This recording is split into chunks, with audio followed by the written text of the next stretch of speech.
Verdict तो हमने भी माना है, लेकिन बयान देखिए कैसे कैसे बयान है मौलाना साजिद रशीदी के कि हम मंदिर को तोड़ देंगे। अभी एक और बयान सुनाता हूं मैं आपको, मौलाना का होगा, आप 2 मिनट रुक जाइए, मैं एक और बयान आपको सुनाता हूं। आपके पैरों तले के जमीन निकल जाएगी। इस देश में जो लोग हैं वो अगले 2 मिनट इस चैनल को देखे, मैं एक ऐसी बाइट प्ले करने वाला हूं कि आप लोग हिल जाएंगे जो कुछ कहा जा रहा है। आचार्य नहीं, रुकिए, अभी प्ले नहीं कर रहे हैं हम, 2 मिनट बाद प्ले करेंगे। आचार्य प्रमोद कृष्णम को पहले मुझे रिएक्शन लेना है। आचार्य प्रमोद कृष्णम, आप लोग 2 नाव में सवार होना चाहते हैं। आप 2 नाव में इसलिए सवार होना चाहते हो कि आपको हर तरफ से फायदा मिले, लेकिन आपकी कहानी यह है कि ना आपको माया मिलती है ना राम मिलते हैं। आपकी कहानी सरयू जैसी हो जाती है कि सरयू में फिर डूबना पड़ता है।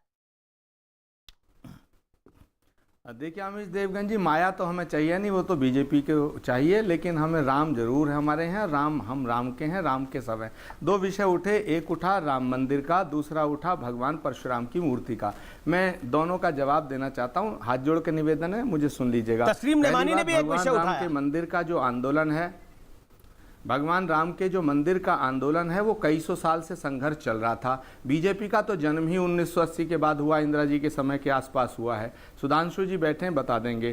तो उससे पहले आंदोलन जो था वो इस देश की जनता ने चलाया, संघर्ष इस देश की जनता ने किया, संत महात्माओं ने किया, और अब भगवान राम का मंदिर सुप्रीम कोर्ट के आदेश से बन रहा है। ये विषय अब समाप्त हुआ। दूसरा विषय भगवान परशुराम जी का। भगवान परशुराम की मूर्ति कोई लगाओ, हम सबका स्वागत करते हैं, लेकिन सवाल भगवान परशुराम की प्रतिमा लगाने का नहीं है। अब यहाँ सवाल भगवान परशुराम के नाम का अस्पताल बनाने का नहीं है। सवाल भगवान परशुराम की मूर्ति और जो प्रतिमा लगा रहे हैं और जो अस्पताल बनाने की बात कर रहे हैं, वो पॉलिटिसाइज कर रहे हैं इसको, वो राजनीतिक फायदा ले रहे हैं। हमारा स्पष्ट मत है कि उत्तर प्रदेश के अंदर बीजेपी की सरकार में ब्राह्मणों का शोषण हो रहा है, ब्राह्मणों को अपमानित किया जा रहा है, ब्राह्मणों को दर्द दिया जा रहा है, ब्राह्मणों के बच्चों को घर से उठा उठा के डिवाइड करना चाहते हैं। अब आपका नेक्स्ट एम ये है कि हिंदुओं को डिवाइड किया जाए, ब्राह्मण ठाकुर के नाम पर, क्षत्रिय के नाम पर। हिंदू आप तो ऐसे कह रहे हैं जैसे जातियों के नाम पर आरक्षण नहीं दिया जाता क्या? तो ये हिंदुओं का डिवीजन है क्या?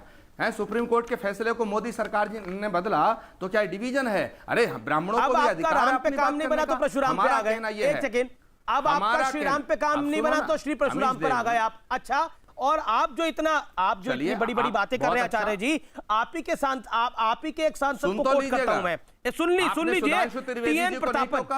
आपने सुधांशु त्रिवेदी को नहीं टोका, मैंने सबको टोका, त्रिवेदी को नहीं टोका, मैंने सबको टोका आचार्य जी, मैंने सबको टोका। 40 मिनट नहीं दे सकते आप? मुझे 40 सेकंड नहीं दे सकते? 1 मिनट और दे दूंगा।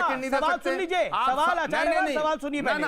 मेरी बात पूरी, मैं आपकी पूरी डिबेट में आपकी सुनूंगा, मेरी पूरी बात हो जाने दो। सुधांशु त्रिवेदी जी क्यों नहीं टोकते आप? बीजेपी के किसी प्रवक्ता को नहीं टोकते? बीजेपी का तो एक ही प्रवक्ता है। 10 सेकंड दे दीजिएगा मुझे। नहीं, सबको मैंने सुना, मुझे एक ही बारी बोला, आप लोग सब 3 बारी बोले। 1 सेकंड आचार्य जी, सवाल सुन लीजिए। केरल के सांसद है TN प्रतापन, सवाल क्यों? उन्होंने क्या कहा?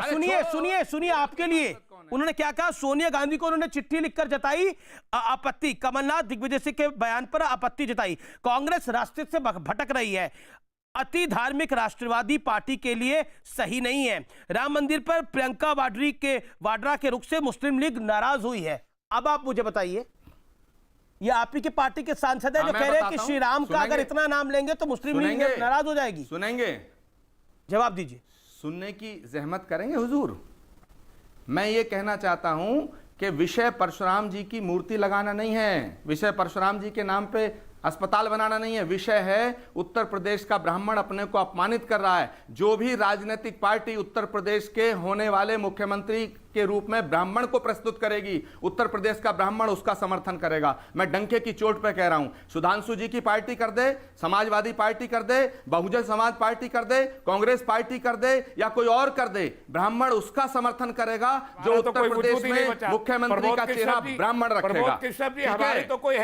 सुनो तस्लीम रहमानी साहब, अब आपकी बात सुनिए। सुनो आचार्य जी, हमारा तो कोई वजूद नहीं है। तस्लीम रहमानी साहब, क्लियर हो गया। रहमानी साहब, डॉक्टर साहब, डॉक्टर साहब आप इनसे लड़िए, मुझसे क्यों लड़ रहे हैं? मेरी बात सुन लीजिएगा, फिर मुझसे भी लड़ सकते हैं, खैर आपका डेमोक्रेटिक राइट है। अब अमीश देवगन सुनिए, आपने किसी एमपी का बयान सुनाया। मैं आपको कहना चाहता हूं, इस देश के अंदर भगवान राम के मंदिर का शिलान्यास हो चुका, सुप्रीम कोर्ट के फैसले के बाद हो चुका। सुप्रीम कोर्ट ने जब फैसला नहीं दिया था, सारी पॉलिटिकल पार्टी, सारे धार्मिक नेता ये कहते थे कि जो सुप्रीम कोर्ट का फैसला होगा उसे हम मानेंगे। और सुनिए, जो मंदिर तोड़ने की बात करते हैं, आपने किसी मौलाना साजिद रशीदी की बात की, 500 जन्म लेने पड़ेंगे मंदिर तोड़ने के लिए। इस तरह की बातें वो कर रहे हैं जो हिंदुओं को एक तरफा करना चाहते हैं। और रहमानी साहब, मैं आपसे हाथ जोड़ के गुजारिश करना चाहता हूं कि आप चाहते हैं कि सारे हिंदुओं का नेतृत्व, सारे हिंदुओं की रहनुमाई सिर्फ भाजपा करे?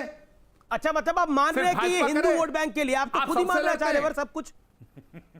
यस, आप मेरी बात मान रहे हैं, मेरी ही बात कह रहे हैं। 1.5 मिनट का समय नहीं होता, लेकिन इस देश के अंदर शरीक हो गए दो कौमी नजरिए को प्रमोट करने में। आचार्य जी, आप शरीक हो गए उस टू नेशन थ्योरी को प्रमोट करने में। यही कह रहे हैं जिसके हम मुखालफत कर रहे थे। नहीं, कैसे शरीक हो गए? कैसे शरीक? बताइए, कैसे शरीक हो गए? कैसे आप बताइए?